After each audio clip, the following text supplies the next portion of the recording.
130 years for Lincoln Child Center. What does it mean? We started off as an orphanage, and here we are.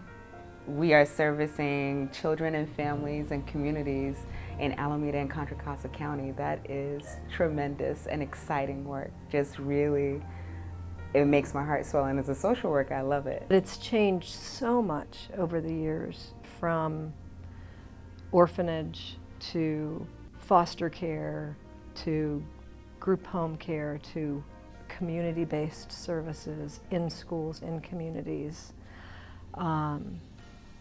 You know, that we've really paid attention to what the needs are, and we've been responsive to that, is I think really key.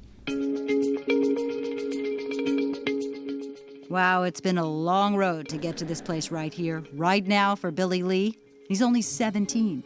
His whole world before this? Stealing, robbing, shooting, anything. It wasn't good. He first got into trouble at 14, possession of a firearm. And then I end up doing a year. Doing time was not fun. It's just some place you don't want to be because you can't go nowhere, you got no freedom. So are you comfortable talking about what? That was until this man, Tony Thurmond, and a program he runs for Lincoln called CEO Youth, came personally to Billy while he was locked away. Tony knew exactly what Billy needed because Tony had been there himself. And if it weren't for people who invested in me in the same way we're investing in youth, I wouldn't be able to be a part of this interview or be a part of this work. We work with kids who've been arrested. We work with kids who've been in foster care. We work with kids who people have said they'll never amount to CEOs of anything. The goal? To help Billy get going in a whole different direction. You know, CEO Youth is a program that gives a young person a chance, and in some cases a second chance. And our belief is that any young person can be successful with the right supports, even youth who may have made bad choices in the past. This year we're serving 20 youth, and it's a paid job training program that has a theme of entrepreneurship. I think it helped me change my whole attitude. Like, I mean, I used to, I didn't care about nothing really, so. But now I'm thinking about college and things like that. Our kids are worth it, and CEO Youth is a program that gives everyone what we all deserve, a second chance. It's all pretty dreamy to Billy. He smiles a lot now. People caring, working towards something big for himself, planning for his future. They can help you a lot if you really put your heart into it. You just gotta, stay with it. And then I'm finna go to LA, go to college, That's where I'm planning to go. That's my dream.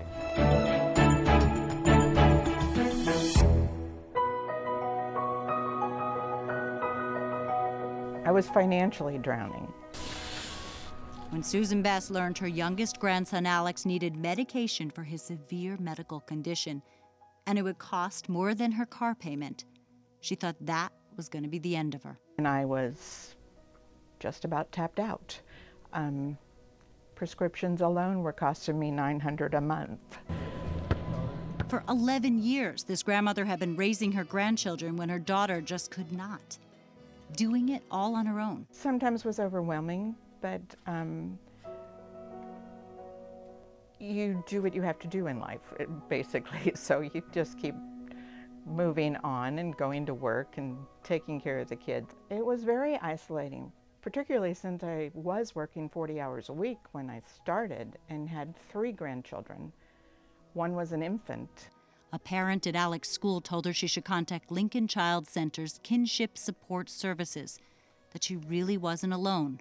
I really didn't know until I found Kinship how many people were in my situation and how much support there was out there. Lincoln's Kinship specifically helps families like hers, caregivers that are not the parents. They help figure out how they can manage, how they can sleep at night, something Susan needed badly. The stress level went down tremendously, just knowing that there was somebody else there and who understood. And there were times when my grandkids didn't understand why Mom wasn't there or anything like that, and when they came, they saw they weren't alone. Susan quickly learned a lot just by coming into the kinship office. For caregivers, we do a number of things. We help them get the resources that they need, that they may not even know that they qualify for. One is walk away. Raising a child is expensive, and so we help them identify what resources are available. We make sure that the children have medical coverage. We help them with legal issues if they're not sure what role they're going to play permanently in this child's life. And we give them a support system that is only, people who are in this can only really talk to other people who had the same experience because it's so very different. Alex's meds could be covered under Susan's insurance. She could even drop him here for a safe place to play when she needed a short break or even just to go to the doctor. They're entitled to this because of that they live with you, and I didn't know. For Carolyn Simpson, it was a different kind of need. It was a nightmare phone call that no one ever wants to get. Her brother's 2 kids were abandoned by their mom in a hotel room. I found out that they were left alone at the hotel. So I went directly to the hotel and I got the kids. I had been going through issues in my life with illness, and now I was taking on kids. Like screaming? Oh yeah, I did. I felt like screaming, but at the same time, I knew I had to do this for the kids. And through kinship, I was able to find out that I was able to get guardianship of the kids. It's been a godsend. There isn't a real exact definition of family, okay?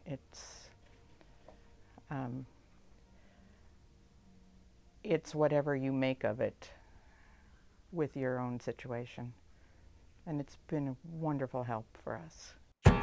You're the color in my dream. Everybody needs to learn, and especially in this type of way, because this is a special way to be, taught. I'll tell them it's the funnest place you'll ever be. How come? Because teachers supporting you, prizes for free. When Dr. King finally arrived, Work on discipline mostly, and trying to make their students the best they can be. So that's usually what I have been taught. Gabriel speaks as a leader. He speaks as if he knows who he is and he knows what his power and potential is, even as a small child. And so we talk about our children as leaders today, not just sometime in the future, but leaders today. They talk about their community. They uplift the children as African Americans and also, just people of color. They talk about all cultures, but they also really bring the children images, positive images of who they are in their books, in their lessons, in their Harambe circle. We got it! We got it! They bring some of the culture back. Respect. They respect the children. As you can see, they call them scholars. That's the goal, a program devoted to learning and cultural enrichment that focuses on literacy. They have to talk about some of the harder things, like the Trayvon Martin case. They have to talk about this. This is in their community. They see it. It affects them. They find positive spins on it so that they can see themselves in it and know that they're protected and they're okay. Freedom Schools is a program that supports a community that is lacking. And either you pay us now or you're going to pay later. And so society has to make an investment up front. Otherwise, there's going to be a cost on down the road, and that cost is going to impact all of us. I said we got it going on at the Freedom School.